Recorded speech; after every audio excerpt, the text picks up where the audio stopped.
आज हम सब पढ़ने वाले हैं सोशल स्टडीज़ का chapter the globe, fully explained in Hindi. Class 5 का ये पहला चैप्टर है, इसे आज हम स्टार्ट करने वाले हैं। तो चलिए शुरू करते हैं। द ग्लोब, अक्सर आप लोगों ने अपने स्कूल या फिर कई ऑफिसों में देखा होगा कि इस प्रकार का ग्लोब रहता है। इस ग्लोब पर पृथ्वी का मैपिंग किया रहता है। ये सिंपली एक रिप्रेजेंटेशन है अपने अर्थ का, मॉडल के रूप में।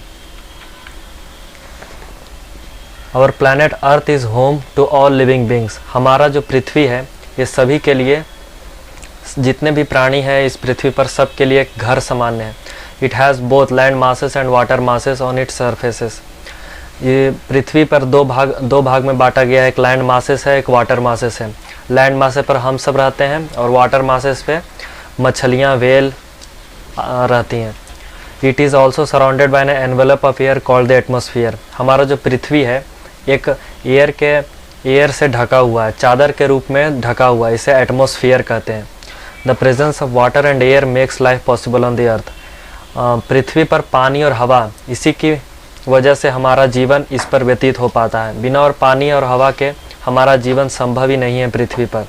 The earth was believe to be flat for many years. कई सालों पहले कहा जाता था कि पृथ्वी जो है फ्लैट के रूप में है, लेकिन दरअसल ये स्फेरिकल शेप में है। पृथ्वी स्फेरिकल शेप में है। As proved by explorers and astronomers, कि बहुत सारे एक्सप्लोरर और एस्ट्रोनॉमर्स के द्वारा ये प्रूव किया गया है कि पृथ्वी स्फेरिकल शेप में। पृथ्वी कैसा शेप में है? स्फेरिकल शेप में। The photographs taken from the spaceship show that our earth is spherical in shape. Surface of the earth, more than 70% of the earth's surface is covered with water and the remaining is land। हमारा जो पृथ्वी है उसमें 70% से भी ज़्यादा अर्थ जो है वो पानी से ढका हुआ है और उस बाकी 30% लैंड है। There are huge land masses called continents.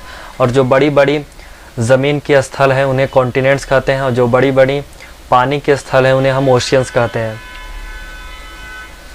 The land masses have mountains, plateaus, hills, plains और डेजर्ट। जो लैंड मासेस हैं उन पर माउंटेन्स हैं, प्लेट्यूज हैं, हिल्स हैं, प्लेन्स हैं, डेजर्ट हैं। माउंटेन्स पहाड़े, प्लेट्यू पठाने, हिल्स, प्लेन्स और डेजर्ट्स हैं। ये देखिए बच्चों, हमारा जो कॉन्टिनेंट है ये यहाँ पर है। देखिए, एक नॉर्थ अमेरिका है, एक साउथ अमेरिका, एक अफ्रीका, एक यूरोप, एक एशिया, एक ऑस्ट्रेलिया, एक अंटार्कटिका। यही हमारे कॉन्टिनेंट्स है, 7 कॉन्टिनेंट्स हैं। There are also smaller water bodies in and around the continents called seas, bays, gulfs, rivers, lakes, ETC. Water bodies के और भी छोटे भागों में बांटा गया है, वो हैं seas, bays, gulfs, rivers, lakes और बहुत सारे और भी छोटी नदियां हैं। बेस देखिए बच्चों, जो ज़्यादातर 3 साइड से घिरा हुआ रहता है ज़मीन से और एक साइड पानी रहता है, उसे हम बे कहते हैं। जैसे बे ऑफ बंगाल यहाँ पर आप लोग देख पा रहे होंगे। गल्फ, जो ज़्यादातर भाग ज़मीन से घिरा हुआ रहता है और पानी सिर्फ एक साइड से रहता है, उसे गल्फ कहते हैं। जैसे यहाँ पर है Gulf of Mexico. In all there are 7 continents and 5 oceans. हाँ, इस पूरी दुनिया में 7 कॉन्टिनेंट्स हैं और 5 ओशियंस हैं। The International Hydrographic Organisation has certified a 5th ocean by the name Southern ocean.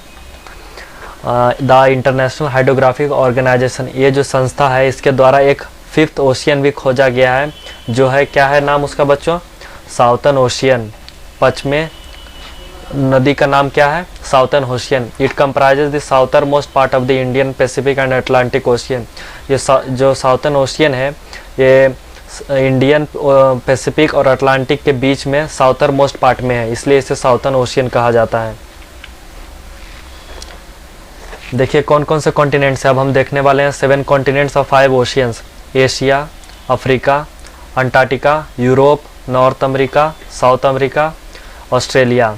और 5 ओशियंस के नाम, महासागर, Pacific ocean, Atlantic ocean, Indian ocean, Arctic ocean. अगर आपको इसी तरह और भी चैप्टर्स के एक्सप्लेनेशन हिंदी में चाहिए और आंसर्स चाहिए इस चैप्टर और अगले चैप्टर का, तो तुरंत हमारे चैनल को सब्सक्राइब कर लें और बेल आइकन दबाना ना भूलें।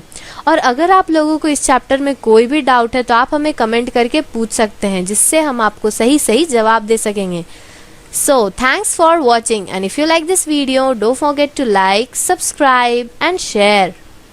Thank you. Subscribe please.